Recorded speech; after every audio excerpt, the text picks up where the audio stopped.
Alright, welcome to episode 15 of Snapverse616.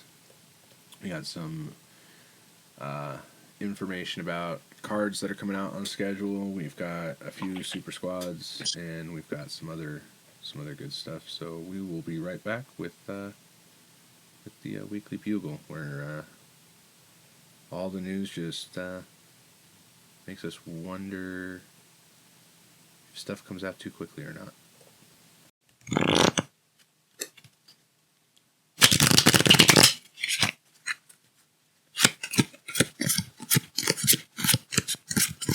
The first things we have are reminders of the cards and more information about the cards coming out. So Master Mold is coming out the 14th, and it's a 2/2 on reveal, add 2 Sentinel to opponent's hand. So that's going to be like really good for Ronin decks.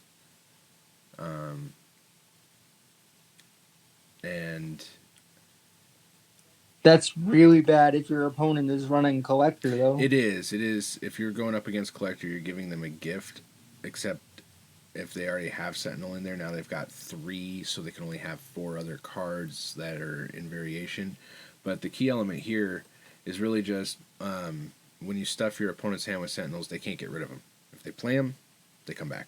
If they do nothing, they're still there. So whatever they do with the Sentinel... Unless you Modoc them, but yeah. I mean, unless you're running Disco and you get rid of them that way, or unless you play them into a lane with no reveal, like if you play them into a Cosmo lane, you can get rid of it, something like that. But yeah, short of those, you're kind of stuck with them. So it's going to be a really good one for Ronin decks, because he hasn't gotten a lot of love, so that'll be kind of cool. But it'll be a really bad card for 2 decks: 1 Collector, 2 Devil Dino. Yeah, that's true. Yeah, that is true. That will affect the way those decks play. Both of which are used quite frequently right now. Yeah, so you would have to, be careful what you're playing against. But yeah, that's going to happen in a few days, so that'll change the scope of the season a little bit. We'll see how much, or if at all, or if everybody just still plays Thanos, Galactos, and Shuri Skull until they patch Thanos and Shuri. Next up, we have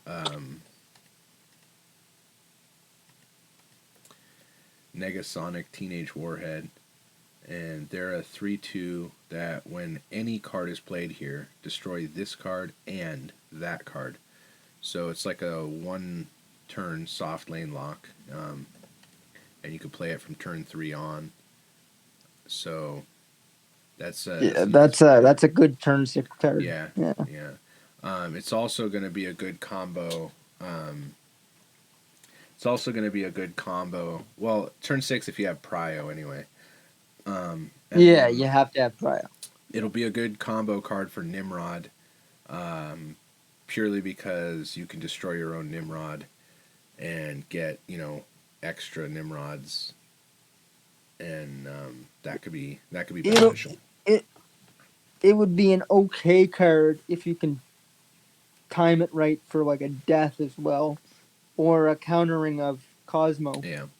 But you would have to again have Prio to counter Cosmo. Yeah, definitely gives you options outside of your traditional cards like Spider-Man or Professor X. For example, say you're playing Galactus. One of the Galactus curves involves playing Wave into Galactus into Spider-Man to lock it up so that turn 6 you can go ham sauce. Now, if you were to, say, play Negasonic instead of Spider-Man, you could potentially throw that card out ahead of Galactus and it still not be there by the time you need to drop Galactus, while also keeping the lane kind of clear. So that could also have some value there. Be pretty interesting to see, though, the interactions we'll get when that card comes out. How popular it'll be, we'll see. I could potentially see Thanos players even using it just to clear board space sometimes, but they're probably just better off with Killmonger anyway. Yeah, I yeah, don't know how much there would be to yeah. that, but it seems like it could have some juice in a Galactus deck or in a lane locking kind of deck. Um, Next up is going to be the last card released this season, and that's This Kitty one will Pryde. run well with Falcon or Beast. Yeah, it'll be a good bounce deck card, Kitty Pryde. It's a 1/2. You can return it to your hand to gain 1 power. Um, so it'll be good in bounce decks. I think this card coming out, having less synergy with the current meta and the current season pass, I think it really just sets up more for the cards coming out a week after with Hit Monkey and all the movement slash bounce cards that are coming out in that Hit Monkey season. I personally feel like this release is poorly timed. Yeah, Um, yeah, it's like they're putting stuff out thematically at this point because it's Days of Future Past, right? So, ooh, Kitty Pryde. And it's like, okay, cool, but does it fit in the meta? Does it fit with what people are playing? Does it have an impact positively in terms of like, cards that are going to negate cards that people currently have a problem with? Like, say, oh, people have a no, problem with Leech. Okay, a card like Baron Mordo, if it makes them draw Leech, then, you can't play Leech till turn 6 at that point, right? Because it makes them a 6 cost. Something along those lines. But no, it's a card that literally gets its boost from all the stuff that's going to happen a week later and up to a I month later, think which I think is kind of personally, I poorly think this planned. card should have been released sooner. Like it should have been released a couple seasons ago. Yeah, this card probably honestly feels like it should have just been Pool 3 ages ago. One Like it's a Human one of the Torch reasons, slash Deadpool slash name a card that buffs itself through the main function of a deck archetype, like Human Torch movement, Deadpool, one of the reasons Destro, I etc. say it should have been removed or should have been released earlier is because a few weeks ago, maybe even a month ago now, at this or longer now at this point, when Ben Rode did that interview about how he Right. loved movement decks and feels like they weren't being Yeah. used. This will get those types of decks Yeah. being used, like the bounce decks getting used Yeah. more. And this card should have been released at that point rather than being released now. I mean, yeah, it'll be beneficial for next season with Hitmonkey Yeah. And and other that's cards, kind of the thing, but though, is their releases seem more thematic, they seem more thematic than anything, like as opposed to, you know, um, being well planned and etc. And that's something Mal and I talked about in the segment that was included yeah, last week when we yeah. talked about their lead time is so short. They don't have time to test anything. There's no closed beta. They're basically letting the infinite players have run of the entire system just so they can see how cards work because those are the players that will take allegedly chances and play outside the meta, but we all know that's not true because every time we face infinite players, they're either playing a Thanos or a tech deck, and so I mean, it was just having watched other players. It was true in the early seasons. yeah, and then people got super sweaty and try hard, it and having 100 rank didn't seem to matter. It's something I've talked about on stream. Now, again, I preface this with I mean no disrespect. I mean no insult. I mean no ill will. We love these guys. They're friends of the streams. They're friends of the podcast. But Code Deco, they Kamo and Demo reached something like rank 1,000 or 1,100 or some shit last season. That's like 1,000 ass ranks over where most of us are just trying to grind to, which means if you think about that math real quick, 1,000, that's 10,000 cubes. That's 10,000 cubes that were absorbed from the community, right?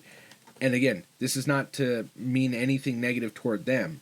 It's just, when we talk about the game design change of plus 50 cubes, for a rank up, and then infinites get there even quicker this season, that exacerbates this problem, because if a player, or whatnot, is holding on to 10,000 or more cubes, I mean, if I made Omega, I'm holding on to 800 cubes.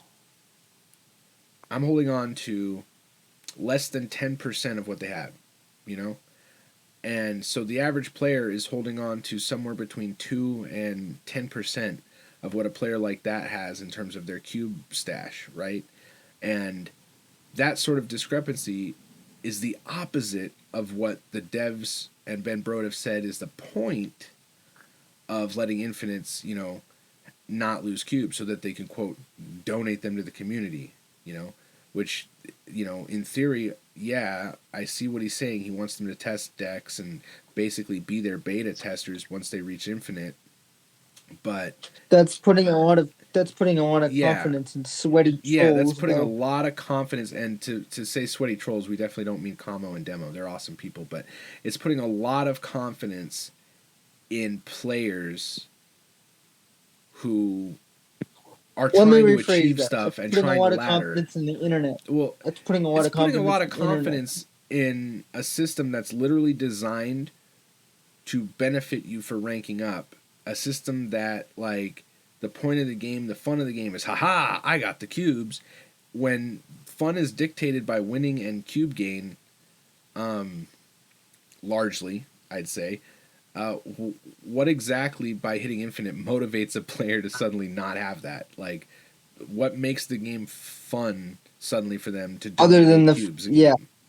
What about that becomes fun that they're motivated to do that? And so I think the devs have neglected to take into account human emotion, human motivation. Like, they did all this, like, pure maths. Like, well, in theory, and it's like, yeah, and in theory, most of humanity can be a little bit shitty, so take that into account when, A, making a game free to play, Overwatch, toxic, or take that into account when making a game, have a ladder that when you reach a certain point, you can just take rank from people infinitely, because that doesn't work. Yeah. And it's... Yeah. And so a change like Kitty Pryde coming in way late to the party and then a week early to the after party is kind of like, okay, this card should have been in, but it got saved for, like, what, the cutesy factor of Days of Future Past marketing? Okay, then make Kitty Pryde do something else and have a card that does this come in a lot sooner. I mean, you got options, take them. If I'm not mistaken, we called stuff like this happening, like, early when we were talking about the Ant-Man season being like, ooh, we'll probably see it along the time of Quantumania. Yeah, just like I said, Loki's going to come out when Season 2 hits. And mark my words, I stand by that. Loki will come out when Season 2 drops.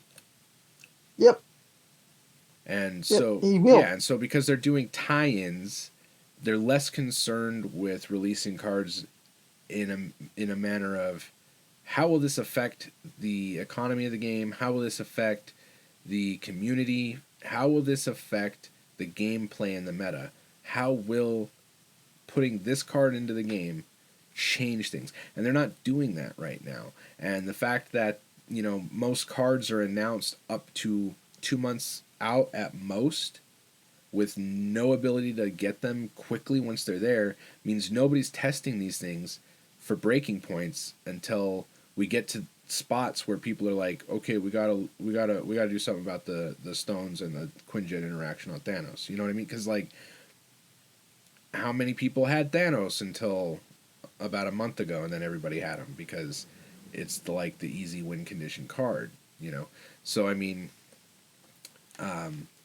without any kind of testing like that, without any kind of lead-in time that's significant, I mean, this is always going to be the situation. We're always just going to be getting cards that play to the fan service and the lore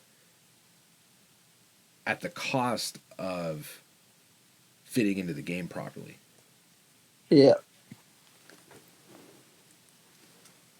But that said, they did say at the time of the Cube announcement about a week ago that a week or two from then, so any time between now and a week from now, we should be hearing a larger roadmap regarding MMR fixes and etc. Because they did say that the plus 50 cube thing was definitely just a band-aid. But they also said we're not announcing anything else at this time, which led me to believe they didn't know how to fix it yet, and we're testing stuff to make sure the things they thought might fix it would or would not, or they're trying to figure out how to unspider and unspaghettify the code in a way that they can actually implement new functions that aren't just like a back of the napkin thing like I tweeted on Twitter this past week. That function that I wrote can be placed in independent of whatever they have already, because it just repeats that function after doing a little after the loop check on some math, you know. I don't want to be Mr. Negative here, but I'm at the point where I'll believe it when I see it. Yeah, and I'm the same. Like they said 1 to 2 weeks, and I'm like, yeah, all right, but in 1 to 2 weeks, you know, if their roadmap is, okay, so we're going to try to not face people that are infinite against other people or something. I mean, I just don't see how they can actually do that, because people at infinite, if they're not able to face other people, are going to be in long queues or playing bots or playing, you know, I don't know what, but it's the same 5 people. But the thing is, I'm only in plat so far this season. I haven't really been going as hard as I have past seasons because, like I said, the cube gains died on day 2, and it's just a grind, and it's the same hands every time, and I don't get to ever switch decks. So, but I mean, I'm still in bronze. yeah, So yeah. So it's not exactly. You know, the plus 50 I cubes haven't made it been worse. enjoying this season the same that I was. Steam And numbers it's sad, are down too. I love this game. Yep, and the Steam numbers are down. Everything's not looking good right now. And what's sad about that is it could have been a really awesome game, but they're taking their homework from Battle State games practically, in the fact that they are not transparent about things they need to be transparent about. You need to be telling us, hey, this is on the horizon for these things that you're concerned about. Yeah, they do in every patch have a known issues list of things they're trying to fix, but like, that's never addressing any of these major issues we care about. It's never going, yeah, we know Thanos is broken with the stone interaction with Quinjet. We got it. You know, the patches never say, yes, we are absolutely taking care of MMR, and this is our 3-point plan. You know, because I honestly don't believe they know how to fix it at this point. I think they have created a system that is so skewed in all directions that they can't get a bell curve back if they tried. And I think at this point, the only thing they can do is just reset rank it every season. Just reset it completely. Then everybody is racing to the same point, and you will have the larger cube gain period for about a week and a half, 2 weeks, until all the sweats end up at infinite. Yeah, make the seasons last longer and do like a Tarkov way. Yeah, I mean, you don't even necessarily have to make the seasons last that much longer, really. You know, they did try that one time where they made a season last 5 weeks instead of 4. I felt like that was the sweet spot, because I think so too, because then you're not rushing to finish the battle pass. And if they reset everybody's ranks and give you 5 weeks, that's fine. Because an infinite player starting from 0 or whatever, you know, obviously they don't reset all the way to 0, but, you know, from the hard limit at like bronze, I think is the lowest you can go. If everybody's starting at bronze, it doesn't really matter who was infinite last season. Yeah, they're going to play better. They're going to get out of there quicker, sure. but then they're out of the way of whatever rank you're supposed to be in where you don't want to be facing them. And then it's still going to take them longer to get all the way to the top than it would if they only have to get, 30 ranks. And at that point, considering that it went from about 3 days before the plus 50 cube situation that made it 20 ranks effectively instead of 30 for them, we went from 3 days to like 1.5 days when they did that. I think the fact that they would have to go 100 ranks, or not really, but 70 ranks up, would give us literally a week and a half of good cube gains, and it would allow for the bell curve to fill out more naturally, and for the plot points on that, box whisker to sort of, fall where they're supposed to, and people would be in the ranking groups that they should be in more naturally, even without a restriction on facing only people in your ranking. It would still be better than it is now because more people read the infinite players would be giving up their cubes more readily, or betting them more riskily rather, trying to climb, than when we get in this economy now where it's just people trying to grind 1 to 2 cubes every match because it's all just retreats until that one infinite player snaps on you and you're like, fuck. So I think that's kind of where they got to go with it, but I don't see them doing that anytime soon. And yeah, me neither, unfortunately. Yeah, and at this rate, I give the game 2 months if they do nothing. I give it 1 month more than the 2. If if in the next week they do have an actual meaningful announcement to how to fix MMR, like they promised. Something that's believable. Something that's believable, something that's not just PR bullshit, something that's not just like shining us on and gaslighting the community. But if they give us something meaningful in the week's time, like they said they would, or within a week's time, like they said they would, like they promised, if they do that, I give the game 1 more month, potentially, purely on the basis of good faith. But that extra month won't matter if they can't deliver on that promise. And so the key is they got to deliver on that promise. And first they got to deliver on that week's time thing, because, they tweeted that out. One of the devs tweeted that out and said, yeah, we know, and here's the cube fix. Here's this plus 50 cube fix thing, and then, in 1 to 2 weeks we'll have a bigger, answer for you. Well, I'm still waiting. The community's still waiting. So if in a week's time they come up with that, cool. But if not, this game's dead in 2 months, unfortunately. And the Steam charts already bear that out because it's got negative growth for the first time since the game launched for PC and on Steam. It has gone from about 11,000 concurrent to something like 8,000.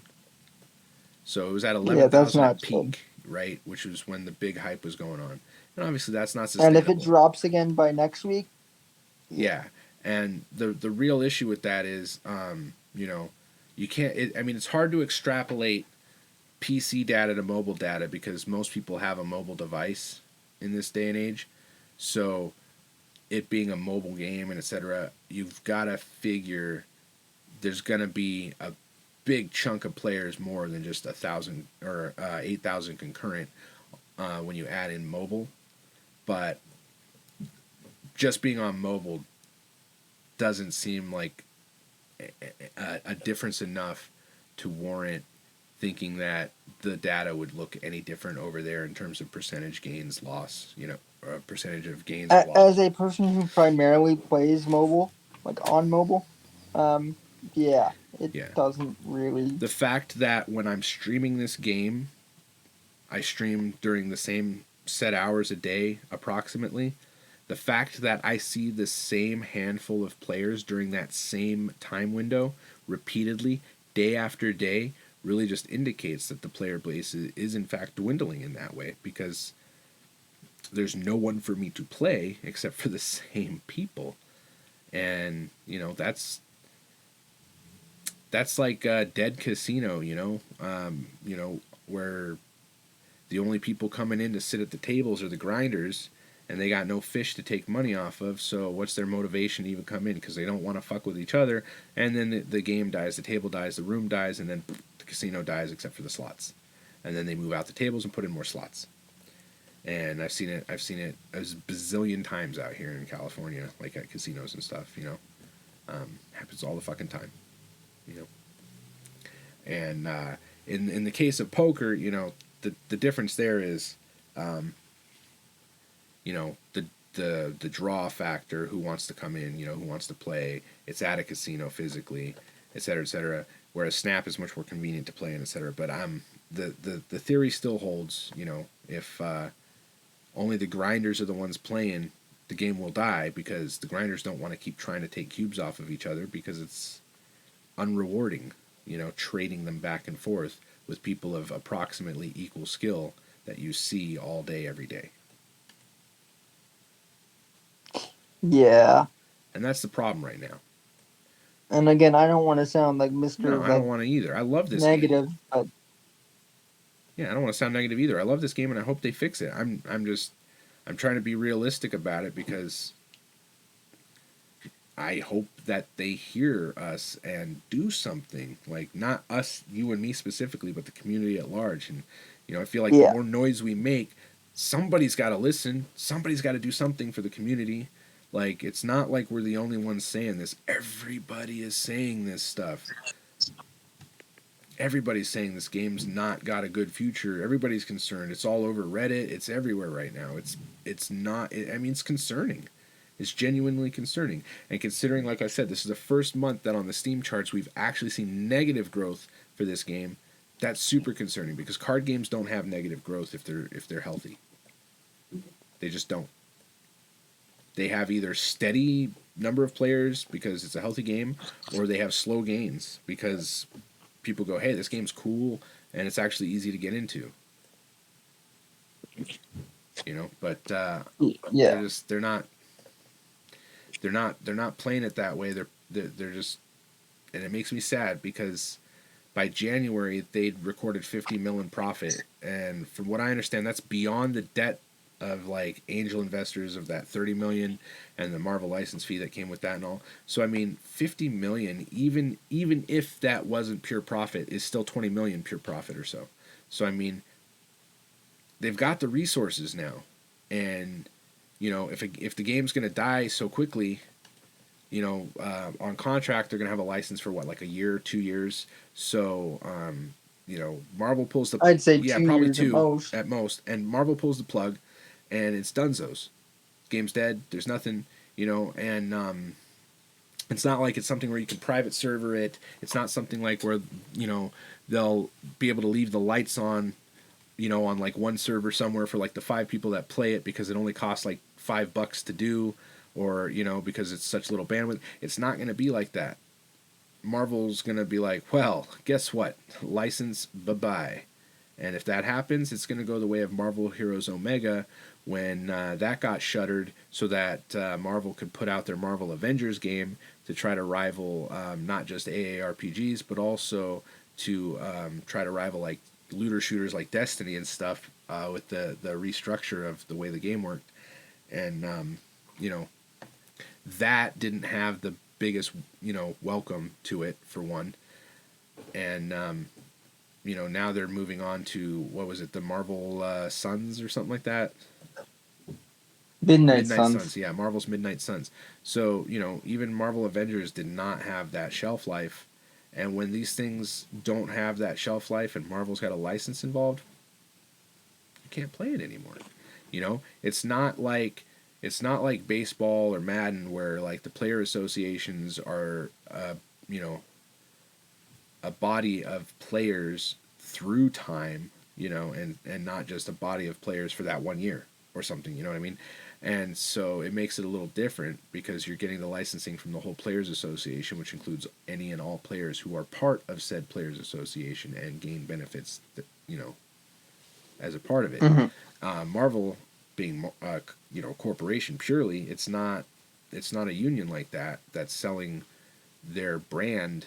They're licensing their brand. It's different. So it's donezo as soon as they say it is, and the plug gets pulled. And that, I think, is the real concern for me, is that as one of the players who has invested a lot financially into this game, you know, if they do end up killing their game, I've spent quite a bit of money into something that I'm in the end not really going to get the return on that investment, say, because as I'm playing less because I don't like these situations and circumstances that we're talking about, I'm getting less dollar to hour or dollar to minute value for the game. So even the $10 I've paid this month, I don't think I've really played the game on ladder, because I've done a lot of battles on stream. I don't think I've really played the game on ladder enough to make it worth the value of it as compared to the cost of a movie ticket, which is approximate. And that's I kind of not definitely good. haven't played it enough. That's and I kind of not definitely good. haven't played it enough. Yeah, that's not good. And then you consider like the investments in things like these larger packages that, you know, cost like $100 or more. I've probably put, you know, several $100s in this game easily. So if I've done that, and then the game doesn't even have like the shelf life of a year or so, like, and I've got dwindling play time, I'm not getting the return on my investment in terms of entertainment value. And that's really where me personally, I'm starting to go, this is a problem. This is why they need to be more transparent, and this is why they need to fix matchmaking. It's because I love the game, but also because I've invested a lot into it. Not only with, you know, podcasts and things like that, but, you know, literally money I've invested into the game to have, you know, a better experience through either owning more cards or variants I like to look at or whatever it is, you know. But the point being, you know, it's starting to not translate to as much value per minute as name another activity, you know, and that's bad. And I think that's where a lot of people are getting right now. And so they're going to see dwindling monies coming in, which is going to make them less motivated to make these changes or to do, you know, super cool updates or, you know. And so it's going to have this like reverberating effect of players dropping off, making the devs do less, making the players drop off, making the devs do less, making the players drop off, and making the devs do less, until finally the game just goes and Marvel pulls the license fee or license plug, and that's going to be bad. And I think you were speaking earlier about, like, you know, the weird thing is it's not like Yu-Gi-Oh, where their problem is they created like an unwinnable situation with like certain deck that can be made that just, if that player plays it, you basically are stuck in a match for a while you lose slowly. Yeah, and now I will say this. My opinion on Yu-Gi-Oh is not an opinion that is shared by everybody. But I will say that that's what ruined it for me. The fact that it is, I know that I'm going to go into a match and know that I have zero chance of even attempting to beat them. Is because I don't even get a turn to attempt to beat them. Like, and that's the way Thanos kind of feels right now. It's like, yeah, you get to play and you get to put stuff down. It feels like you have a chance. But when I play my friends who do make Infinite and do play Thanos decks, and I play my Climb deck versus their Thanos, bear in mind I don't own Thanos. My Climb deck before, you've seen all my decks on podcast. You know, my Climb decks before have been like Shuri Skull and stuff. I've lately been climbing with that Galactus deck from last week, or last episode. So I mean, we're seeing me playing these top tier decks, and then when I play these players who play Thanos, I maybe win one or two of the hands per battle, and I basically just get raffle stomped. Because Thanos is that powerful. Thanos is that OP. Unfortunately, that's the way it is. So it's creating a game where everybody's playing Thanos. Everybody's just fucking playing Thanos. And so all I see are 3 decks anymore. Thanos, Galactus, or Shuri Skull. And if I'm not seeing those, it's an Infinite who's running just like a pure tech deck that just somehow has the exact everything to counter everything I do ever, always, at the exact right time. Which is bots. Yeah, and I'm not saying... which is a sign of Well, a no, that's not non-healthy a game. bot. I'm talking about infinite players that can do that, and that's just a skill level issue. Like, they're better than me. That's fine, but why should I be facing them with these like tech decks that can counter everything, but also at the same time are very weak against most stuff that isn't like specifically, meta decks that get countered by it. But they don't care because they'll beat most people who are playing that, and since most people are playing that, it's fine. But any other case, they usually got to retreat because they put up very small numbers and they can't. Like if they face, for example, like a Cerebro, they couldn't kill it with their Shang-Chi. They could put Enchantress on it. That's about it. But if they're Cerebro like Mystique or something like that, and they put them in multiple lanes, it gets harder and harder. So, point being, they're built to counter the metas out there, you know, and it's not fun to play against, but also more importantly, it's lacking like any sort of like variety, and that is what's making people play less. People play less, game dies, and so that's I think that's the main concern. But we'll see what happens. We'll see what happens for next season. I don't know. Jeremy doesn't have a lot of faith in it. I'm mixed. I don't. I'm mixed bag on it. I feel like I'm jaded though because I have a history of just. I mean, I come from Tarkov, so I mean, I'm pretty like I don't listen to gaslighting and empty promises very very well, but I'm just kind of waiting for that last week of time to see. Okay, now what's your answer? Because time's up, and is it good enough? So we'll see what that is next week. We'll follow up on that in Weekly Bugle next week. But I think next we'll do Smoke Strat, and we'll be right back with that.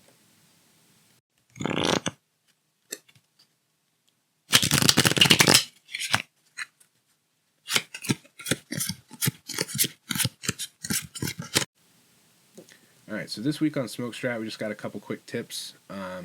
First, if you see Kingpin on turn 4, that means that they're probably going to arrow on turn 5, and they're going to arrow you away from Kingpin, knowing that you are probably playing, 3 and 4 cost type cards, and maybe you play a 5 cost that turn, but they're going to do it on the assumption you're probably going to play stuff that then on T6 they can just take Magneto and play them on Kingpin and just nuke 2 of your lanes. And at worst, because of the arrow moving stuff away from that lane,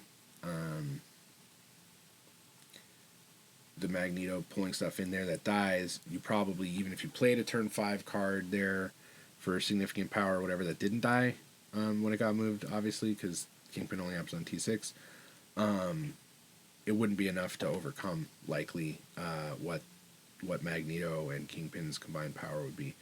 So if you do see Kingpin turn 4, just assume Arrow is going to move you to one of the lanes away, and then Magneto's going to come in and nuke stuff on the last turn, all your mid cards. So just kind of a little tip to bear in mind.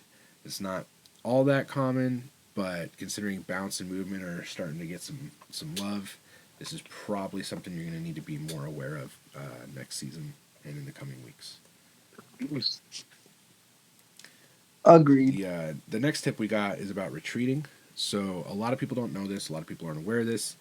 And the more I do it, the more I see how they're just not aware of it. But there's 2 ways to retreat, and most people only do one, and it's the wrong one. What you need to do is the rightmost button for retreat, the one that is a conditional retreat. So there's just retreat flat out. Don't do that. Don't do that ever.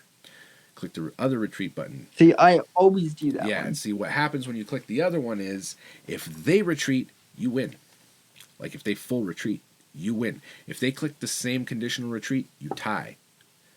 But if you always just retreat, you always lose, and you never know. So it's better to just conditional retreat, because there are plenty of times when your opponent's unsure too. So why risk it? And sometimes you'll just straight up get cubes because they're full retreat, thinking, nah, fuck it, I'm out. I meant to mention this earlier, and this is probably not the best place to bring it up, but I had a weird thing yesterday where I lost a game and like it was a straight up loss. Yeah. But I got credit for a victory. I don't know. They probably retreated thinking that they were going to lose for some reason, even though you knew you were going to. Or they lost connection. I don't know. It was very weird because I got 4 cubes out of it, and it should have been a 4-cube loss. Take the win. Especially with how slow the fucking climb's been this season for me. Yeah, I'll take the win. Yeah, with regards to the retreating, just remember, click the second button, because if they fully retreat, you get the win, and if they retreat the same way as you, then you split the cubes for a tie, so it's definitely a way to do it. But that's pretty much it for Smoke Strat this week. Quick and dirty, just a couple little tips.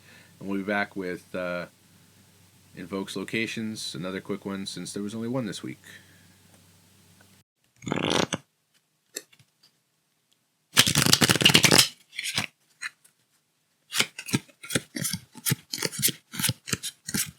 So we're back with Invoke's accessible vacation locations, and this week we had Nidavellir, and that's it. And that's a repeat. Yes. We had that like a month and a half, 2 months ago, so that's a repeat even. Where they run it. That also has me concerned. Yeah. That also has me concerned. The fact that they're repeating locations now. Yeah. And not giving us new ones. Well, so I've noticed like the first week of most seasons, they don't seem to give us an event location, like a new one lately. But the fact that this is a repeating one when they have so many to draw from, yeah, it's concerning me too. It seems like, are you just phoning it in? Are you throwing darts at a board? I mean, what?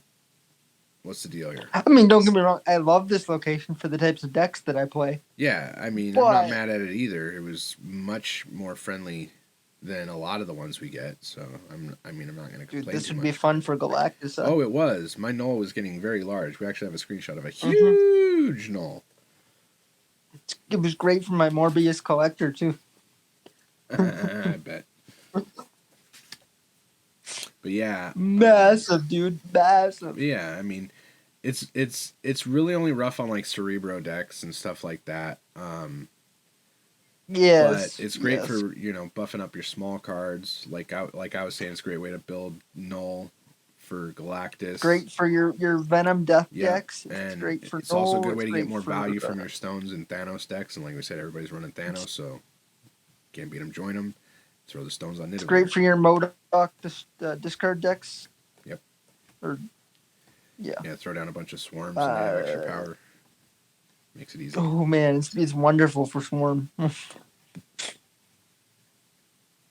Yeah, no, I had a lot of fun with this location, but yeah, it's sad that it's a repeat. Like we've discussed this location before, so it's like strategies are the same. There's nothing new to add to it. Aside from the things that are newer to the game or metas that have changed, like we talk about Galactus and Thanos. Yes. But I mean, things that don't change it's still a great way to maximize an Iron Man card off of a lot of small cards that got buffed and stuff. But I mean, not much. It's good for if you're running Zola too, because you can run your play at that location for Zola, and then instead of a 0 at that location, you have a 5. So you have a chance of like, if it's a close game, you have a chance of getting a tie or a gap. Yeah, like making the gap smaller. Yeah. Yeah. Which are new cards, I guess, compared to the last time we used this location for this segment. But it's like, if you know your metas, you know what cards to use. Yeah. And if you don't know your metas, well, that's the situation that you want to play into the strengths of your deck, essentially. So if you're running a discard deck, and you're running Morbius and Collector or Venom, you're going to want to put those cards, like your weaker cards, on a location like this. Because they'll get the buffs, which will make them stronger, and you'll be able to either win the location or make the gap small enough that you can win through like a gapping situation. Again, it's all about knowing your deck. We've talked about this for weeks now. where it's like if you know your deck, you should be able to figure out what cards to use at what locations. And if you don't know your deck, well, you need to figure that out. Thankfully, they have battle mode now. You can practice against friends and get to know your deck better. Yes, and yes, and we have plenty of we do our best to showcase different deck types for you to try. Yeah, because we know that it can be hard to try decks on ladder considering the gains are so thin, and it's so unrewarding to try to play outside of like 3 or 4 decks. So we get it. So we try to help, and then use battle mode as well as a resource to try to learn your decks better. But yeah, and if you don't have people like friends that play the game, there are communities. Yep, Discord communities, streamers that stream viewer battles in the title. They're always a good way to get your viewer battles done. And a lot of them are willing to help you deck doctor. Like if you've got a deck that you want to battle them with, and it's not a good deck, a lot of them are willing to I always try to help you fix that deck. Yeah, I always try to help people fix their decks, and then I always try to play something that's not like super OP, so that they can actually get the test out, as opposed to get the crap kicked out of them and be like, well, this doesn't work, and it have nothing to do with their deck and everything to do with the fact that I just kept playing Galactus like an asshole or something. But yeah, I think that's pretty much locations this week. We didn't have a new one. We should have a new one this week though for Days of Future Past. Hopefully it's something interesting. We'll see. But we'll be back with Super Squads. We got quite a few this week, but a lot of them are similar / work together, so it's kind of a combo deal. We'll be right back with that.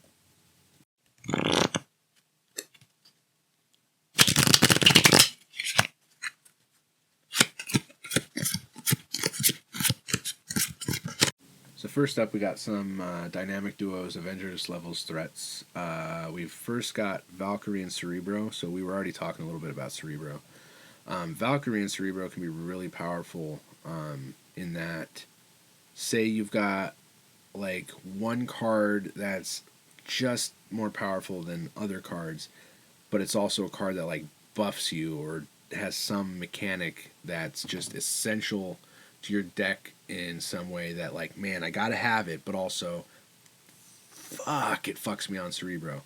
Well, if you play Valkyrie into that lane, you're good. Plus you can play Valkyrie onto Cerebro buffs Cerebro, so now you're just got lots of stuff going. So it's good in the Cerebro 3. We've got an example of that deck coming up in a bit, but yeah, this is a pretty solid combo. I haven't seen it played enough, but yeah, I take your word for it. It can be effective on ladder. Clown's been using it. He kicks my butt with Valkyrie. I'll just say this. Playing Galactus versus Valkyrie is pretty grindy. When we battle, it always goes down to the wire. There's never like one clear like dominant deck. And it's largely because if I come in swinging Galactus, Death, and Null on the last turn, and they just drop Valkyrie on a lane where they have 2 things and they know my Galactus is coming, I'm fucked. It's a tie at best. Or if they had something that's ongoing or something, now I'm fucking screwed. Or if one of the cards happen to be Cerebro that still lived, yeah, GG, I'm done. So this can actually really fuck up Galactus, but we'll get to that more on Counterculture. The next one we have up is another Valkyrie. This one's Valkyrie Bast. So Bast, when you play Bast, all the cards in your hand get changed to +3 power. They get +3 power, but they get changed to 3 power, like straight up. And so when this happens, you can basically use Valkyrie to play on the lane where the cards that you had to play before you got Bast in hand, or however that worked, or after you played Bast, etc. You can use Valkyrie to even that up. And then you can use Bast, essentially, to make all the cards 3 in hand that you might, like we were saying with the other combo with Cerebro Valkyrie, cards that exceed the power threshold of everything else or don't have any power at all. Bast can even that out the same way Valkyrie can, but for cards in hand at the time the card's played. And considering it's a 1-cost card, you could play it almost any turn to get your cards to fit within the Cerebro archetype. So this can be really strong. It can also be really strong in conjunction with Cerebro, but we'll get to that in a minute. The next Avengers threat we have is Destroyer Nimrod. This one is also the basis for my deck of the week this week, and it's for this new season with Nimrod, this is kind of like the combo. This is the real combo that's working really nice for people. This is the only deck, when I say I've seen like 4-ish decks, and one of them's Thanos, one of them's the Infinite Tech people, and one of them's Shuri Skull, and one of them's Galactus. This is that 5th one that's like, this is the only other deck I ever really see somewhat frequently. And now that it's getting into the second week, I'm seeing it a little less, but it is an effective deck. It is an effective strategy. If you play Destroyer, you're going to want to have armor somewhere so that you have a lane of just, your cards that you're powering with, and then you have Destroyer come in and go brah and kill everything but that lane, which is usually Nimrod, right? Or you play Destroyer into that armored lane, and then you get Nimrods played elsewhere, and that gets a lot of power really quick. I got a hair in my mouth. Yeah. All right, I got it. Cool. But yeah, so this is a pretty good combo. The only real issue is that Nimrod just becomes 2 5s. It's like, a more powerful Doc Doom combo than Doc Doom by himself, but you really get the most out of Nimrod if you can make Nimrod more powerful before you do the split. So, Shuri or Okoye if it's still in deck, stuff like that. Nakia if it's in hand. Something to, get it juiced a little bit so that when it splits, instead of just getting 10 to the board, which is a +5 at that point, you can get a little something more. In my Galactus deck, I play Nimrod after Shuri, then it's a 10, so then you get a 20 as long as you put it in the right lanes so that, when Galactus destroys them. So here's what you don't want to do, is if you're doing it with Galactus style versus Destroyer Nimrod, you don't want to put it on the right lane. If you put the Nimrod on the right lane, when you destroy left, it has nowhere to go. So you're only going to get 1 card, and it's going to go on middle. And so it becomes a +5, and that's all you get. You just move the card. So always make sure to play it on left or middle, and play Galactus away from it. Left is preferable for Galactus. That can also be a juke, knowing that playing Nimrod left when you're running Destroyer Nimrod can make someone think it's Galactus, make them lane differently, and then boom, you catch them in a little trap. So it could be a little something. Yeah. Our next one is a Defenders level threat, Bast and Mysterio. So this one at first look, you're like, huh? Because you're going to play Bast, but then Mysterio's a 3, but okay, but what about his clones? Well, see, that's the thing. You can do a couple things with that. Before I speak, I want to just double check Mysterio.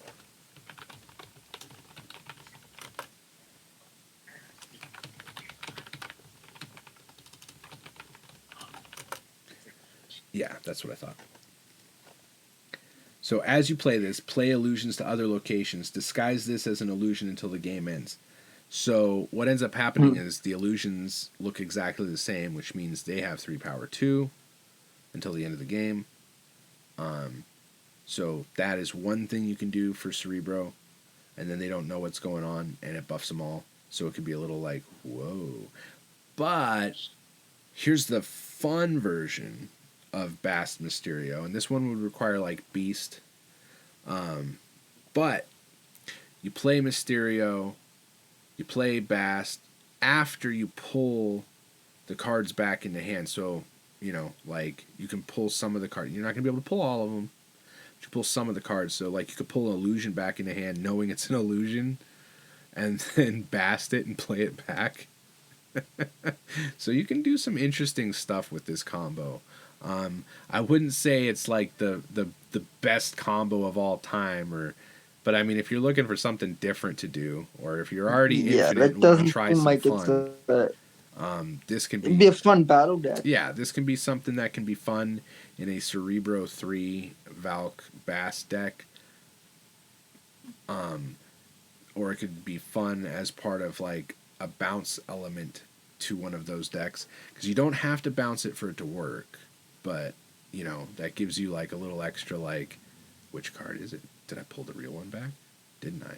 And if you pull the real one back and the illusions are already there, you can drop more like Mysterio on the thing and get more Cerebro 3 buffs to the illusions. So kind of an interesting little interaction.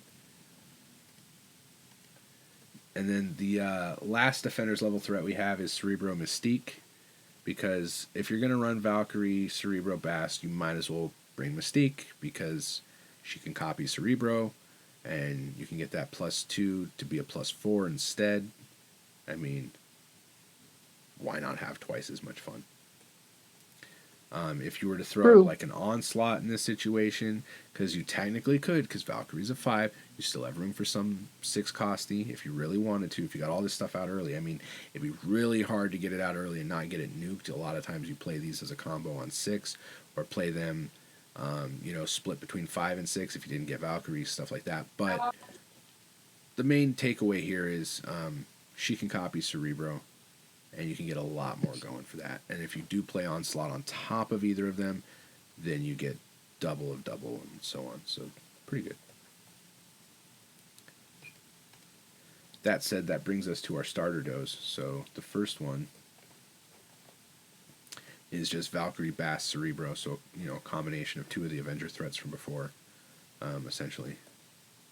The Valkyrie Cerebro, the Valkyrie Bast. Pretty straightforward. Like we mentioned before, Valkyrie can put cards you've already played to 3, and Bast can get the ones you haven't played yet to 3, so that when you play Cerebro, it buffs everything, and it doesn't have an outlier. Granted, these kind of decks can be hit by things like Scorpion, and really that'll fuck things up for you. But if you get hit by Scorpion and play those cards, and then play Valkyrie there, you're okay. Or if you get hit by Scorpion and then you play Bast, you're okay. So, yeah, Scorpion can usually fuck up a Cerebro deck, but Valkyrie and Bast insulate against that a little bit. So, it makes Cerebro a bit more viable. I still don't have Cerebro. Really? Which is kind of sad. Interesting. Yeah. Pool 3, too. I mean, I know you're not done with Pool 3, but damn, it sucks when I hear people with like, man, I don't have this cool Pool 3 card. I'm always like, aw. Yep. So the next starter duo trio is Valkyrie, Mystique, Cerebro, and you can infer from this a quartet of Valkyrie, Mystique, Cerebro, and Bast. But essentially, you take the Mystique copy in Cerebro, and copying Valkyrie, and no, Valkyrie's a reveal, sorry. Mystique copying Cerebro when you've already got Valkyrie for the other lane gives you a lot of like, man, you can do some damage there. And the thing is, if you Valkyrie a lane under these kind of circumstances, the really important part is the other guy's cards are still 3, and yours can be as much as 7 instead of 5. So, I mean, you could really, really stick it to him really, really, really well with that kind of a combo. So, I feel like, it can be pretty strong, and we do have a community deck coming up with this stuff in it, and, we'll get a little more in-depth with it there. But I think, Cerebro has some potential with Valkyrie and Mystique and Bast. I'm not pretty good at it, and it's a lot of like, you got to draw a lot of cards. It's a lot of conditions, where I'm used to like playing Galactus, and it's like, if I get 3 cards, I win. I just need 3. And if I get them, I win. And if I don't, I know I don't,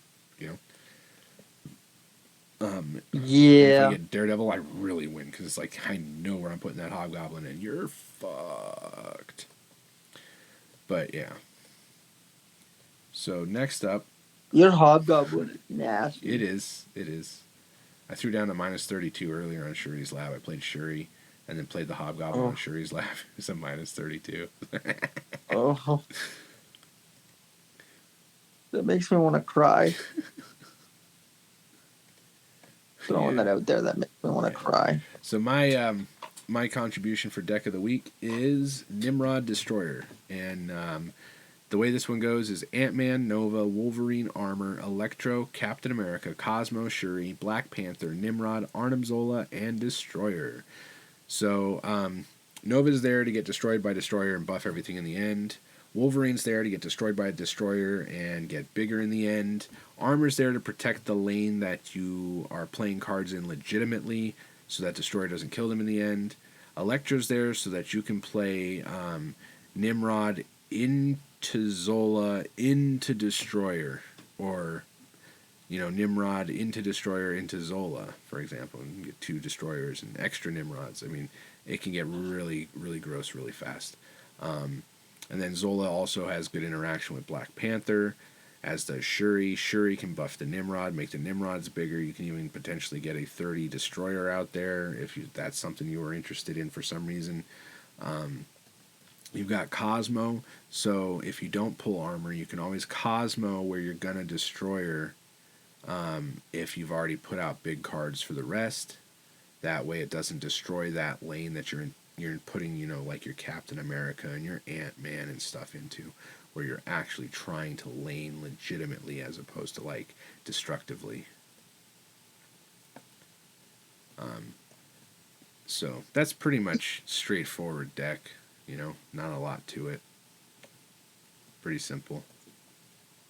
But it can be very effective. Indeed. Next up, we've got Counterculture with Valkyrie versus Galactus, and so we'll be right back with that.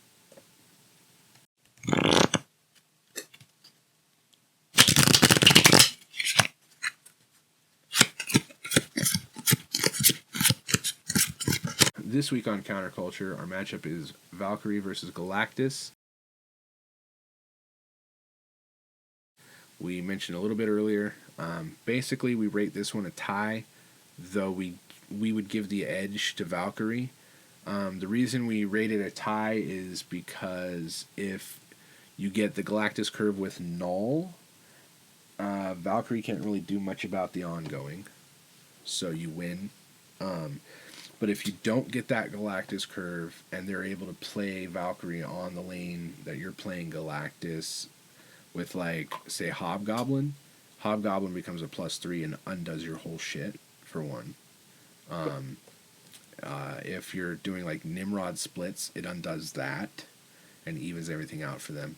So you'll tie in those situations when you have equal, amounts of cards on the location, but you'll lose if you don't play Null and you have an unequal amount of cards. So I rate that one a tie, but I kind of give the edge to Valkyrie a little bit, but not totally. It's very conditional.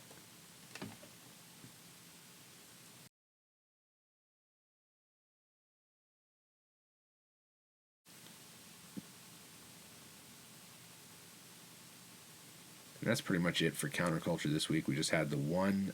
We had to do some testing to really get this one. We wanted to put it in last episode, but we didn't get the testing done on it to really verify exactly everything we wanted to know. So we ran it back in some battles, tested it out a bit more, and this is what we came up with. But when you see the community decks coming up in a minute here after this next segment, you'll see what we're talking about when you see Clown's C3 Valkyrie deck. But that's pretty much it for Counterculture, so we'll be back with Superhero System.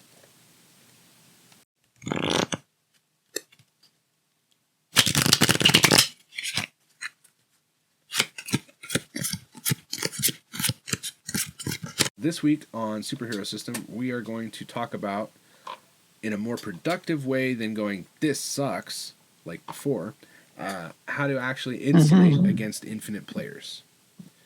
So basically, you gotta just remember it's exactly like this scenario in poker.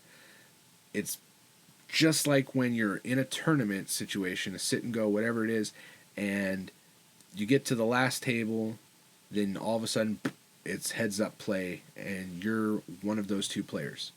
But you're not the guy who's been beating up on everybody else all day. You're the guy who squeaked in because he did better than the other guys and didn't get beat up by this guy per se, but you also didn't have as big opportunity to take off of everybody else as this guy did, right? So you come into it knowing they can take you all in every hand should they choose, and there's nothing you can do about it.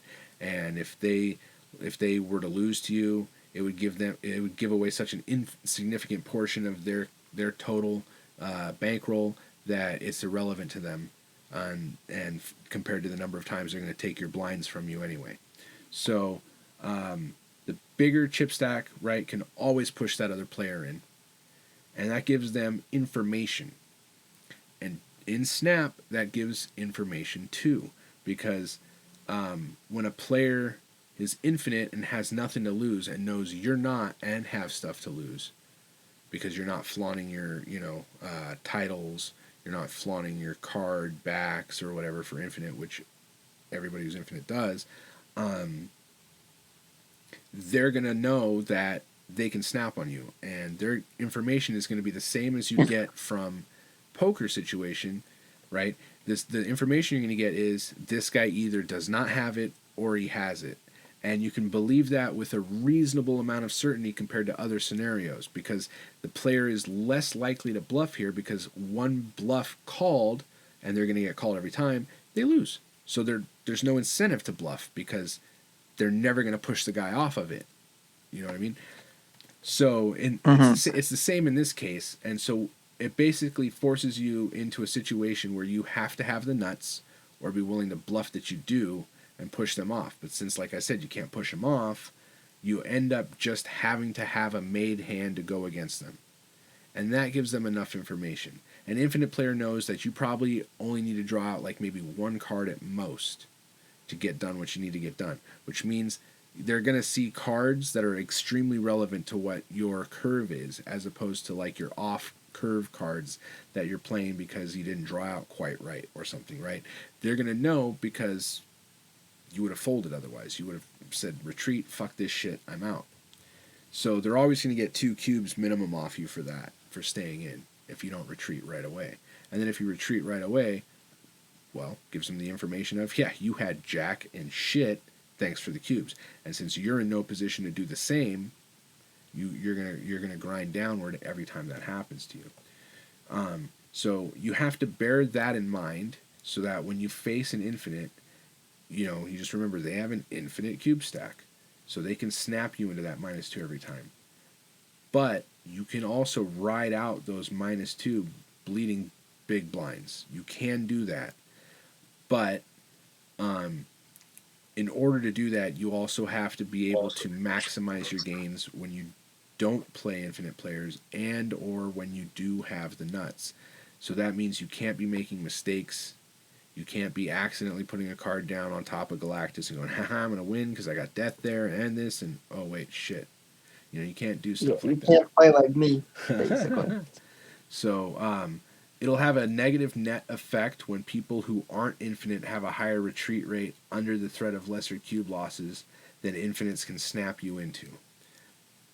But knowing that allows you to make a better choice about whether you stay in or not, because you can just tell yourself, yes, losing 1 cube instantly to an infinite is not the end of the world if I can take 2 cubes from the next player that I face. Which means if you can snap at the right moment, you'll take 2 cubes when you're winning, because when they retreat, and they most certainly will, because everybody that's not infinite retreats at some point, usually, unless it's like, it's the same as poker when there's everybody at the table. When you see multiple people going and throwing a bunch of money in the pot, a bunch of chips in there, you're not seeing people making mistakes. What you're seeing is someone who has a strong hand betting that strength into someone who has a stronger hand or a near strength hand. And that's the only time you're gonna cube out in Snap as well, is when someone is curving out very closely to you. And so that means that the risk is highest when you're likeliest to gain the most. And that's opposite for infinite players. So you have to just bear that in mind when you face those kind of players, and know that if they snap and you're going to go 2 cubes, you're going to go big blinded in them, you have to absolutely only have 1 card that you need to draw out to win. Because if you have to draw out 2 cards, you're just throwing money away or throwing cubes away. Or what?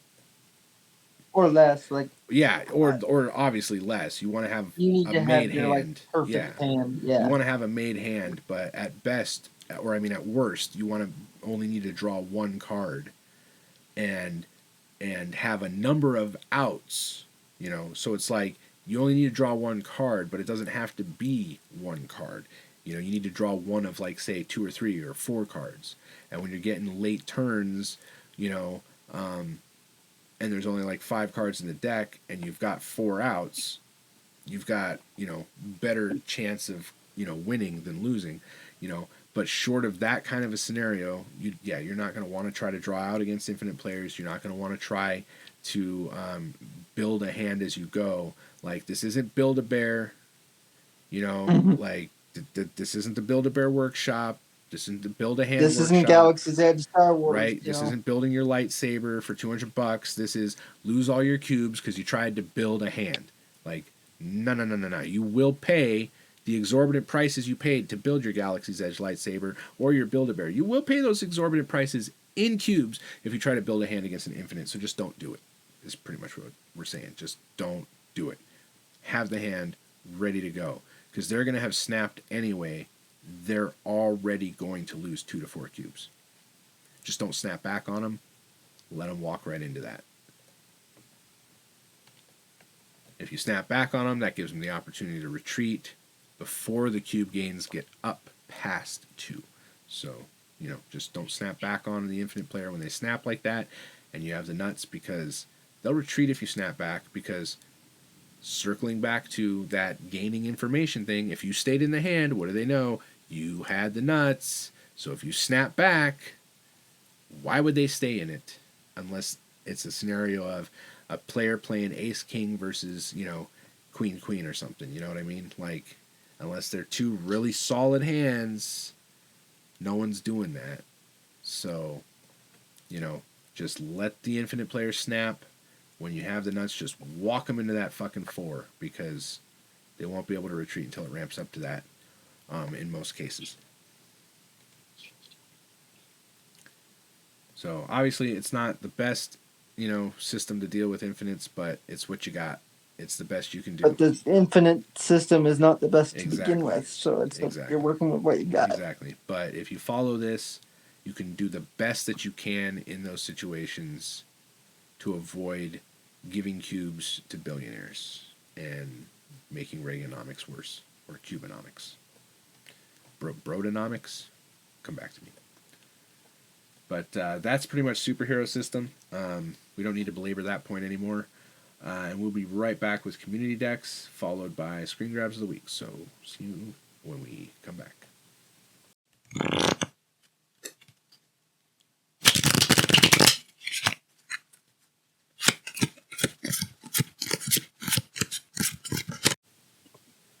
All right, this week on community decks, we have 2 clown specials. Of course it's clown.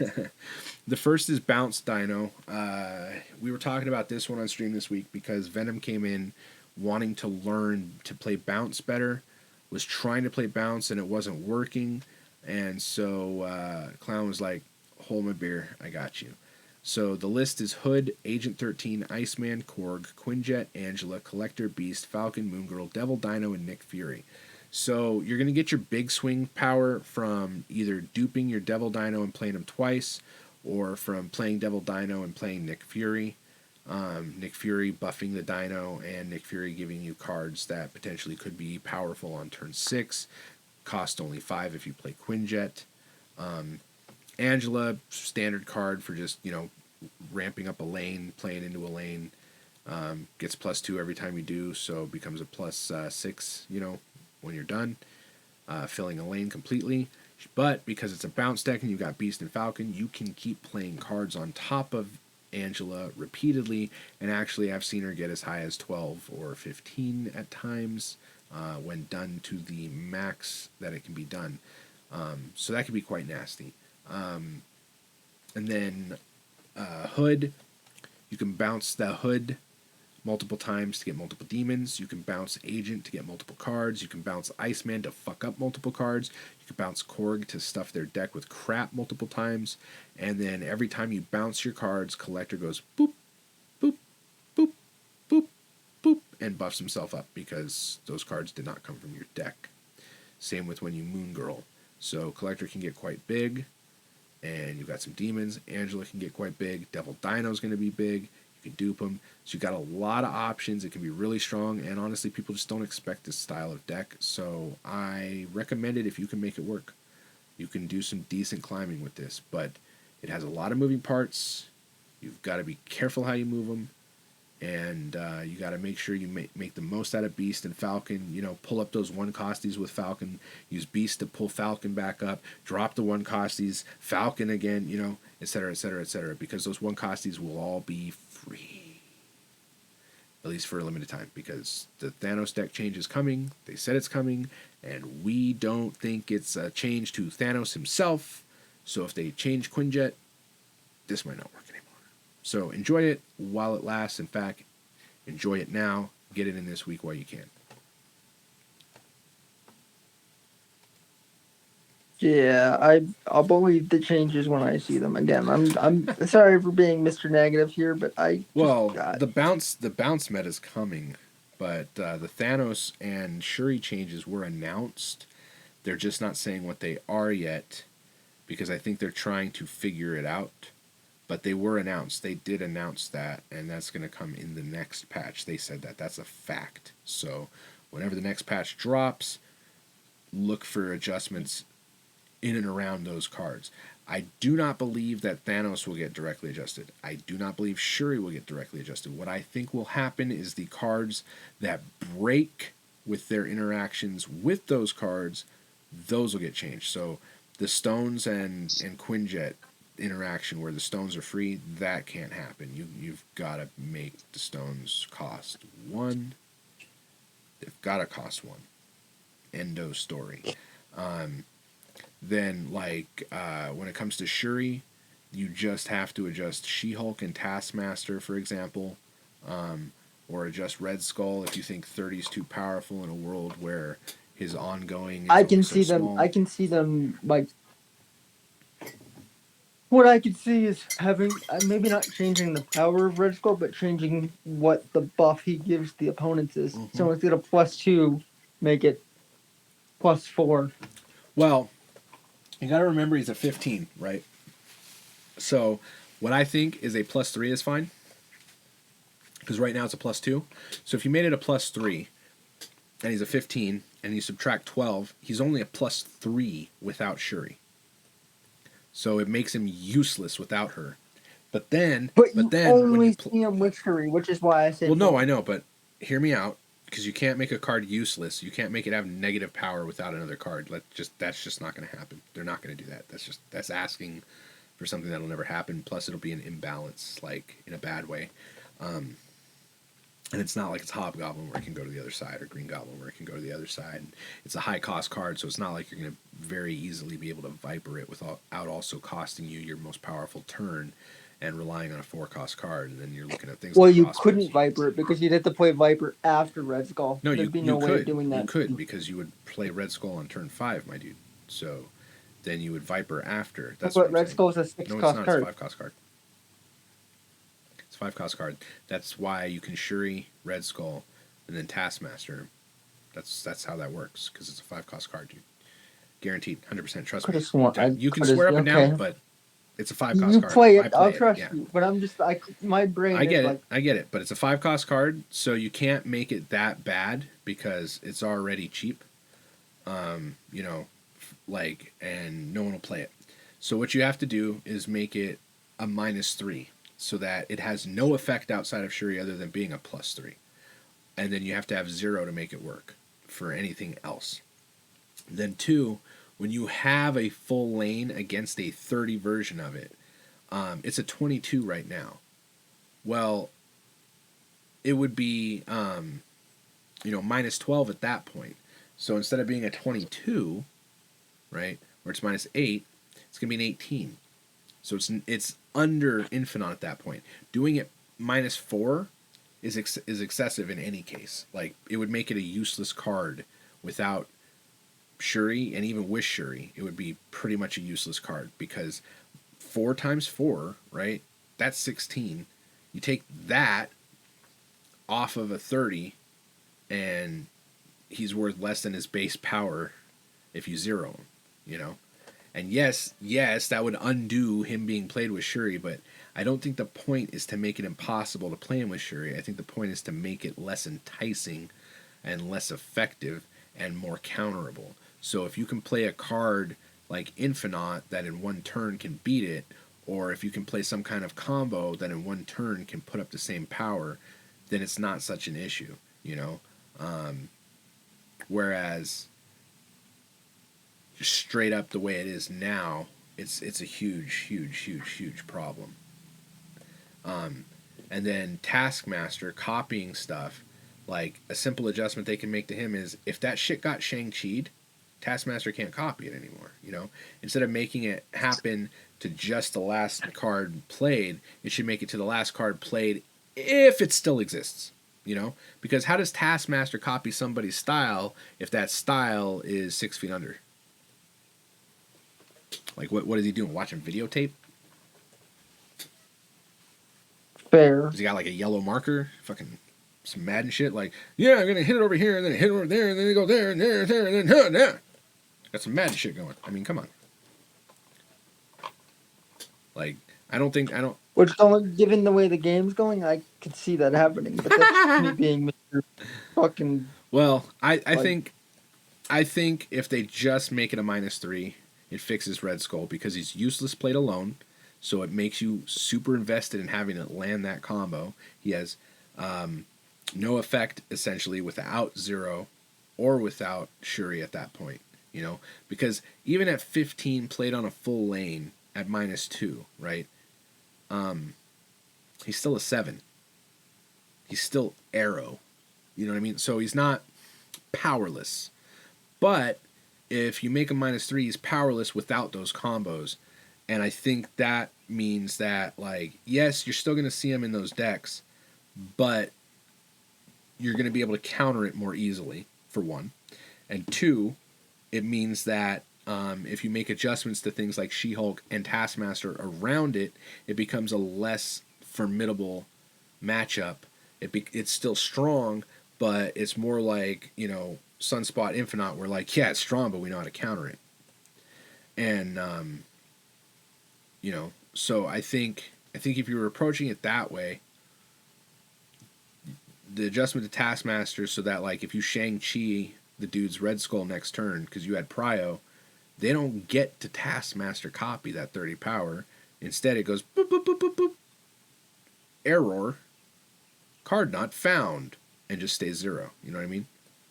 I think you do that, then it's going to have a lot less play too. And then you can leave She-Hulk the same at that point. I think because she's already gotten nerfed enough. I think Taskmaster She-Hulk on turn 6 is just fine.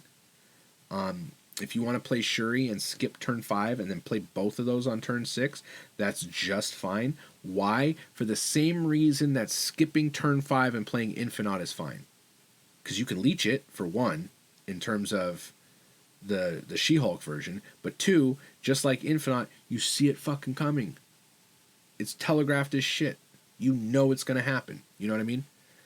So I don't think the She-Hulk Taskmaster interaction is broken where you put up the Barbara Walters 2020 special. I don't think that's necessarily broken. But I do think that because it has a retreatable opportunity, you know what I mean?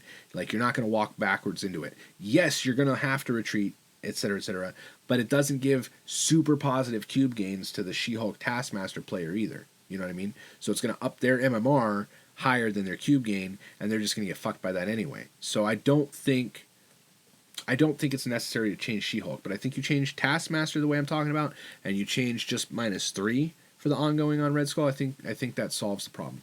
I don't know. What do you think?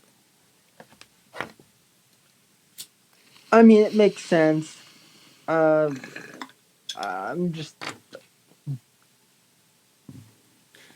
mean, 30 is a hard thing to beat. It is, but you got to remember, if the ongoing is -4 and you didn't get rid of it because you're assuming you're playing Shuri into that, you can't play 0 in between, right? You only get one or the other. So if it's a 30 and you've got a -3, that's -12, right? So you're already at an 18. Turns into a -12. Yeah, so it's an 18. So he's less than an Infinite. I think that is a more palatable power output. You know what I mean? But considering that they don't have like halves of numbers in this game in any way, shape, or form, it's hard to get him anywhere. Like, because if I had it my way in an ideal world, I'd make his ass do -3.5 to be perfectly frank. But that would put him at a 16. Yeah, they don't do halves. But they don't do halves. Yeah. So you're either gonna have to make him way weak so that he doesn't even get used, and it's like that. That's way too opposite of the point because you don't want the card to be unusable. You just want it to be balanced.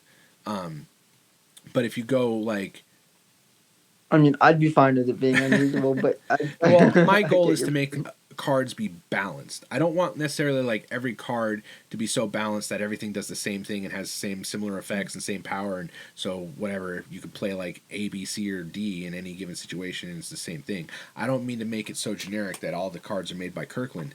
I don't mean that. Like, I don't want the game brought to you by Costco. But what I'm getting at is that they should have balance within the metas, within the interactions with other cards. So like I say, when I say you don't really need to nerf She-Hulk in this scenario, she's not the problem, you know, and nerfing her is going to fuck like 7 other decks that rely on that interaction with her as like their main juicy juice, you know what I mean?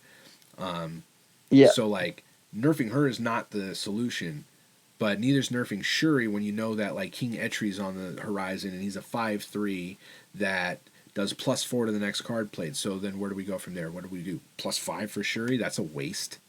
That's literally a waste because now even those small cards that you were going to buff to like an 8 are a 9 now. So they're Shang-Chiable. It actually makes her less valuable and not just in one direction but in 2. So I don't think you can nerf Shuri. And like I said, they don't do halves, so it's not like you could make it instead of doubles the power, like adds like 50% more power or something. You know what I mean? Like they don't have that in the game. So I think you have to leave Shuri alone and fuck with the cards around her. And considering Taskmaster's main problem is that you can Shang-Chi the Red Skull and he can still fucking stick it to you with another 30, I think that's the big issue. You know what I mean? Because if you're able to counter Red Skull, then you're fucking able to counter Red Skull. You know what I mean? Like, boom, that should be done. Playing Taskmaster at that point should not get you any power. It should be a 0. Does that make Taskmaster useless? Fuck no. See the fucking Skippy-Doo plus Barbara Walters, you know, the 2020 special. Like, Taskmaster's still going to be lit. Like, there's nothing wrong with a Taskmaster that can't copy a dead card, in my opinion. And I think that gives you the counter. Because what's the main issue, right? If you use your Shang-Chi to counter the Red Skull, you've got nothing left for that Taskmaster. Then what do? Hope you have Cosmo in the right lane at the right time? I don't agree that Taskmaster can't copy a dead card because of how she copied. Like, no, I get it. It's based on the last card played, but I'm saying that's a broken mechanic for that card. It shouldn't be able to do it if the card no longer exists, is my point. But I'm saying based on like what's the word I'm looking for? Based on the Well, even based on the lore, it doesn't work if that's where you're going. Based on the lore. No, because it doesn't. Because based on the lore, they have to see the card operate. How do they see the card operate? They're not in the field with it ever. How do they see the card operate? There's not like video evidence of the card. You see what I'm saying? Like, there's not a security cam. What I'm saying is like they could make it that if Taskmaster's in your hand with the last card you like. But it's gonna be. That's not gonna solve anything. It's gonna be. You're not gonna make that play. You're not gonna risk all that. You're not gonna snap on that shit if you don't have that in hand. And it's just going to make that deck more telegraphed on top of you're nerfing it, because then everybody's going to go, well, that's going to be Taskmaster because X, because of the change you're proposing, Like, I don't think that's the business either. But I have heard a lot of people saying that they feel the big issue is it can copy even if you've countered the card that it's copying. And I think that's a bit of an issue. Yeah. But again, it's like, what do you do about that? I think all you can really do is make it so it can't copy the card. Because here's the thing: if I counter your Red Skull in that meta, I Shang-Chi it, and Taskmaster can no longer get that power, then the only option you have left in your hand is also Arnim Zola, right? And what's he going to split because you went all in on that play? So if I counter it, that should be that. But the way it stands now, if I counter it, he can copy that 30 and, fucking She-Hulk some shit if he played like Electro, or not Electro. If he played Zola would still be a pretty powerful card for it, because you'd split that 30 in 2 locations. No, I'm saying if you Shang-Chi'd that 30, you wouldn't have that to split though. Oh, that's what I'm saying. So like it would fully counter the deck is what I'm getting at. Like that change literally makes that deck counterable now. Whereas before, you would it's like, okay, you can screw me, but let's say like I hit the skull, and then I Taskmaster, that's 30. And say it's like a magic deck. Now I can still split that with Zola. Or say I've got extra energy coming because I played a ramp with Electro, then I was able to play them all a turn early. I can still Zola on top of the Taskmaster now or something. You know what I mean? Like it takes away all of that just by taking away Taskmaster's ability to copy a card that's been countered. And so that's why I think that might be the essential one. Of all the things and all the proposals I've seen people, rattle off about how to deal with Shuri, including the people that are like, yeah, make her not double stuff. Give her just like, +3 to the next card. And I'm just like, bro, you're psychotic. The double's fine. Yeah, the double's fine because if you take away the double, then you take away special interactions like Spider-Man on turn 5, where like you can get a 6 and lock a lane where they, had nothing and maybe only played like a small to mid card, and now, hey, cool, all right, I only have to drop like 2 power there or kill this Nova over there. But it gives you a lot of options that you just don't have without her for small cards. And I think that's the key, because the proposal of like making her a +5 to the next card, like I said earlier, you do that, it takes away the attraction for playing it with those smaller cards, because instead of Spidey being in his case, he'd go from a 3 to an 8. He'd be safe, but, you take someone that's 4 power and up, now Shang-Chi can punch him in the face. And that takes away the attraction. So, yeah, I think you got to keep her doubling. And I think you adjust Red Skull and Taskmaster. I think that solves it. And if it doesn't, well, we'll find out. But, I feel like if they just try that would do something. The downside is I think our bigger issues aren't Red Skull and Shuri anymore, to be honest. I think they're Thanos and Thanos, so... Because, like, when it comes to Galactus, as a Galactus player, I can tell you, people see it coming. There are times they don't. And they've already said they're not touching Galactus. Yeah, and people see it coming. And there are times they don't, but, they are so fucking few and far between, or I'd be fucking Diamond already this season, And he's beatable. Yeah, exactly. He is beatable. Like, you can counter them, you can do stuff, you can arrow things, you can move things. If you're doing Nimrod off Shuri and someone Shang-Chi's that, and that fills lanes, and now you can't Galactus. I mean, there's so many ways to deal with Galactus. He's beatable without paying, too. Like, Yeah. you don't have to spend money to beat him. Yeah, you can beat him with fucking Cosmo. You know, like, for real. Be like, oh, you played a card there and there, huh? Did ya? You didn't stick to just one lane with your Galactus off play, did ya? Oh, Cosmo, you son of a bitch! Right on the one lane you got left. I mean, it's, you know, it's obvious. And if you see an armor, like, you know, they're saving that lane from dying. Well, that's not gonna work on Galactus. He just kills the lane, so they could play armor all they want. Or do you mean like playing armor on the lane where Galactus is gonna be? Like if I'm supposed to Shang-Chi after? Yeah, I suppose. Yeah, because like if you lock it up with Spidey and they have big cards there, and your next play would be to Shang-Chi. Yeah, that's true. Yeah. But our next deck up is the C3 Valkyrie deck that we were talking about a bit earlier. This is also from Clown. This one's list is Wasp, Yellow Jacket, Colossus, Sentinel, Cerebro, Mystique, Cosmo, Rhino, Wave, Magic, Valkyrie, Onslaught. And so what you see here is that the cards don't necessarily have to be 3 power, but a good chunk of them are. You know, Colossus, Sentinel, Cosmo, Rhino, Wave, Magic, Valkyrie, all are 3 power. So Onslaught's going to come in and sit in the lane where Valkyrie's going to be, you know, if at all possible, with Magic, you're going to Onslaught and then drop Valkyrie on him. Or you're just going to Onslaught never at that point, right? This would be where, like, I would consider a Bast adjustment to this deck in some way. I don't know for which card, probably Wasp or Yellow Jacket, but I would consider it purely because the Bast would allow the Onslaught to be only 3 power and make him much more playable without having to play him under like certain specific conditions. And then you don't have to stack your lanes as much. It makes it less counterable. But this is a solid deck, and we did talk about how the interactions work with Cerebro and Mystique earlier. We did talk about how Valkyrie and all that works. So this is that deck list we said we would get to if you were interested in playing off of those trios or quartz that we showed you during Super Squads. This is that deck. So definitely take down the list here and give it a try if you do have the cards for it. Again, take a screen grab of it or something. Yeah, or copy it from like comments or whatnot. But yeah. This is a solid version of the Valkyrie Cerebro 3.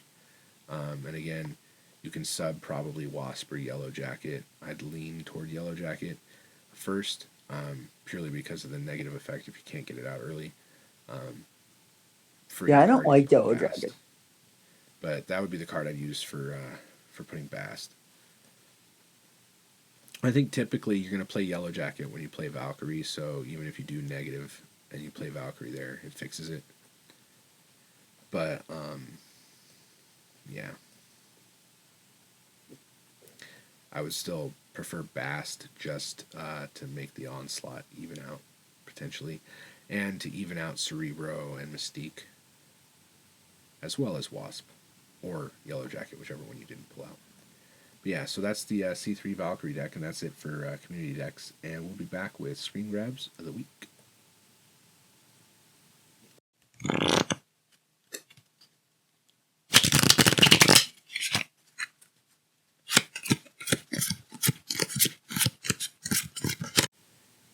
Alright, so we're back. Galactus for 8 cubes, too, dude.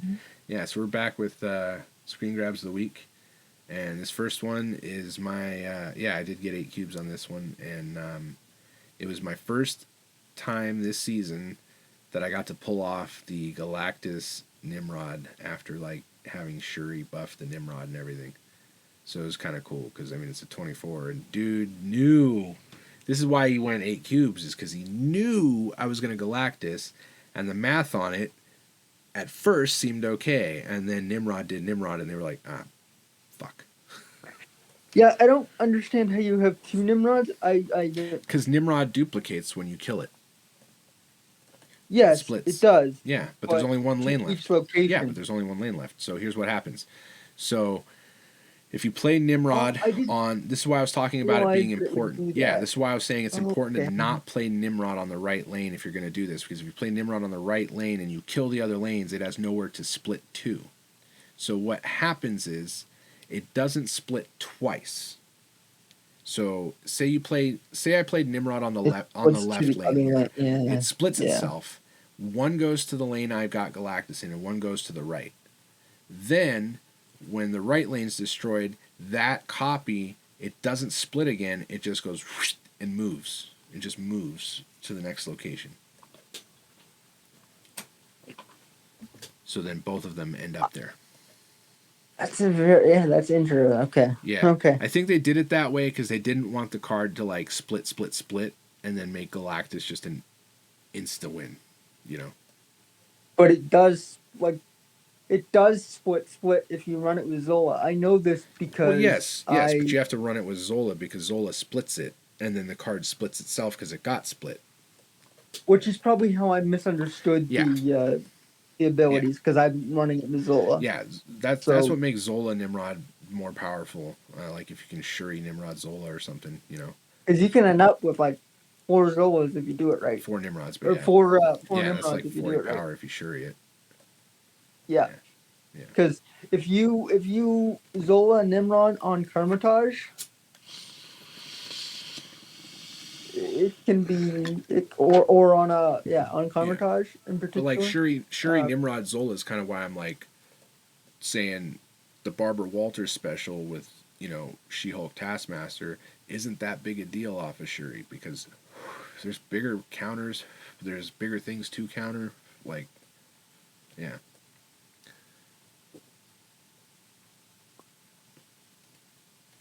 Our second screen grab here of the week is another Galactus Nimrod, but this one's fun because they played Hazmat and they played Wong and Absorbing Man into the Hazmat, but the thing is, look who's got Prio.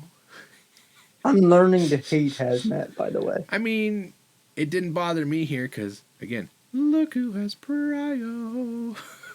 It wasn't me, so none of these cards were there. And Galactus hadn't even flipped yet. Oh, yeah.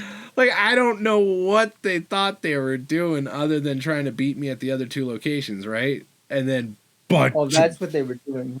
That's what they were doing. Oh, yeah. They were trying to they didn't realize Galactus was coming in. But then Galactus showed up. Hazmat had nothing to Hazmat on my side until Galactus flipped. He flips, and the Nimrods are back to the way they were. Like, Nimrod's Nimrod again. It was funny as fuck. And then this next one after that is just, I had a huge null because of Nidavellir. A giant null. Yeah, 82 power null. It was gross. I threw that thing down. Dude was like, angry face. Yeah, I think I would be too. Then my next screen grab of mine is the last one of mine as well. And this was during a battle with Killer Chris. And we tied. Ties are always fun, especially when they're with friends. That, and it was like the most complicated tie. Like he Valkyried the one side, he got like arrow going and shit. And so that side just became 18-18. And then on X Mansion, like it threw me cards that benefited me, like Gigano or whatever. But then he had the Wakandan embassy all locked up, and there's nothing I could do to destroy my Nova anymore. And I couldn't really play my Destroyer anywhere, so it ended up just like tying it up. It's pretty funny though. So like nobody got the cube. That's a lot of Ant-Mans in the next one. Yeah. Yeah, this next one's from Venom, and I called it Swarms versus Ants because there's a bunch of Ant-Man and a bunch of Swarms on opposing sides, and then a couple Draculas and shit. But in real life, Swarm would probably win that. Probably. Maybe. I don't know. Ant-Man's pretty powerful. Yeah, but Swarm's bigger and more of them. I mean, only right then, if Ant-Man throws some stuff around, he can have a swarm of ants, and they can be big too. He'd have to break his ant frog, though. Does he really want to do that? That's literally what he does, like, every time he I does know. anything. You're goofy. Leave me You're alone. goofy. Let me have it. Damn it. Let me have it. No. Swarm's a Nazi, too. No. Ant-Man wins. Okay, well, yeah. I didn't really realize. Makes me feel bad for using him in the deck. Well, Red Skull is, too. Yes, that's true. They're just fictional characters. They're not hurting anybody. They are assholes, though, those ones. I don't use him anymore. I use Galactus because he's like a asshole, but just because he eats planets and is hungry. So, this next screen grab, I called All the Nightcrawlers Can't Save Them, because Venom was playing the bounce deck and put up a bunch of power, and with Cloning Vats had a bunch of bishops, was able to like Falcon multiple times. Like, just basically bishops in that situation are fine. Yeah. And so then with the Plunder Castle, like, dude went really hard with those Nightcrawlers, thinking that was going to be the play to, like, deal with Plunder Castle or something.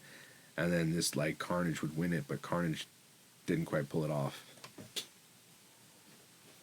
So Venom ended up taking the win. This next one's also from Venom. I called this one X-Men Battle because you've got Professor X versus Professor X to tie at Death's Domain at the same turn. And then you've got a Flood, so Storm's doing some stuff. And that's more X-Men. And there's a Juggernaut there, so more X-Men. And then at the Vault, I mean, that's not X-Men, but, you know, that's a win over there for Venom on that side. And since they gapped and there was a tie on the right, Venom won. But I just thought it was interesting because it was like Battle of the X-Men on two lanes. Like Storm and then Professor X and Juggernaut and all that. I love the Professor X against Professor X. It's like, yeah. This next one is from Clown, and this one I called Nimrod Galactus because, so here's why on my Galactus deck, I was saying earlier, I still prefer the Hobgoblin Shuri combo to anything else. Even though you can get 20 power out of Nimrod, right? If you do Shuri Nimrod, is because if they Shang-Chi or Nimrod, if they have Prio, etc., when your Galactus flips, he's got company. And that's exactly what happened here. And that cost dude the game, and Clown took it down. So bear that in mind if you are running Nimrod Galactus. Prefer the Shuri Hobgoblin over the Shuri Nimrod in almost every circumstance. The only time you wouldn't is if they have very full lanes where, oh shit, I don't think I can Hobgoblin there. Okay, well then put the Nimrod there, because if their lane's full, they're less likely to Shang-Chi it for their last move there, because what if that makes the power scale way too small? So bear all that in mind playing Galactus Nimrod. Our next one up is from Ant-Man Thanos, and this one was a retreat that they forced on turn 3. So there was Onslaught Citadel, which is like for like the ongoings, but you can see what's basically building there. There's a Bucky, a Nova, a Deadpool. I mean, anybody's gonna know that either Carnage or whatever's coming. You know, it's definitely Carnage or it's Deathlock. You know, it's one of those. Yeah, two. It's definitely the one that's gonna kill them. It's one that's gonna kill all three, and it's probably not Venom because it wouldn't kill him for enough. Right, it would only make him a 4, so that's nothing. Which means all you got to do is put Cosmo there if you have him. He had him, so he threw Cosmo down. And before the card even flipped, dude retreated. Why? Because Cosmo's going to stop Carnage from carnaging. Nothing happens there. That lane becomes, a 5. It's already tied with Iceman and Cosmo. Now, all Ant-Man Thanos has to do is win one of the other two lanes, easy peasy, and it's donezo. So dude literally was just like, fuck this, I'm out, because he got countered hard. But I mean, when you set up that obvious, that's what's going to happen. That's why I recommend in your Destro decks to run Killmonger. That way you can put the Deadpool and the Nova in a different lane than Bucky Barnes and make them decide where they want to Cosmo, if at all, because they'll probably just Cosmo the Bucky Barnes, knowing that they can't do shit about the Killmonger. And that gives you a lot more options. And while it might take Bucky and Winter Soldier out of the equation, it'll at least give their hand a forced play where they felt they had to drop a Cosmo in a specific spot, and it benefits them much less than, say, this, where, this countered the guy so hard he fucking retreated faster than, like, Wile E. Coyote trying to get back on the edge of the cliff after he realizes he walked off the edge of it and looks down. Mm-hmm. Yeah, that's our last screen grab, and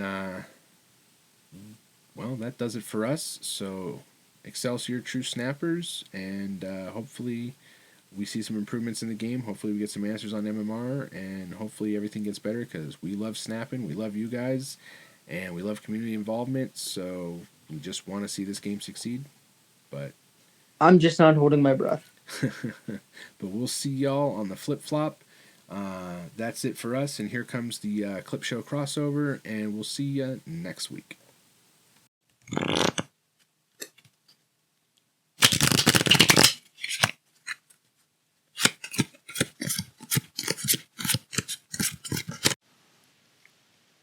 Yeah, we just win.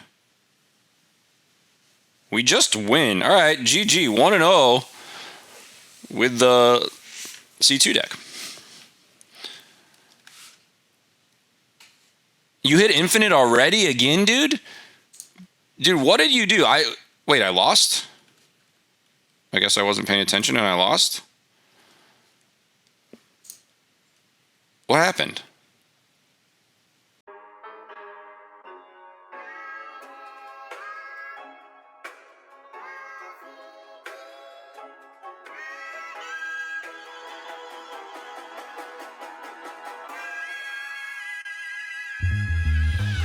Where each deck fitted, even though I'm prone to snap that. Known to be so quick-witted, you sound Drax when you snap back. When everyone knows it rains Jess Jones on the tap mat. Think your boss sings the flow, administer vision if you're not at the spot I blow with a skip track. You tried to blow back the roof, so my armor said I will skip that. Jubilee still got a +1, Okoye said she's with that. Cause the Nightman cometh, Iceman stunneth, while the Hulkman smashing America ass who done it. Snapverse616. Snapverse616. Snapverse616. Snapverse616. Then Invoke drops Kazar cause he's Mr. Fantastic. His spectrum of skills are what let me handle this rap shit. His puff up, his clutch up, smokes 3 sacks like it's magic. But it's a Wolfsbane classic. You thought your full moon's Jurassic, but it's actually tragic. If I'm a silver fox with the flippity yippity yapping, he's quick like a rabbit. His girls unfurling squirrels while his flirkins hurling antics. Invoke the hawk-eyed watcher who ought to see through your static.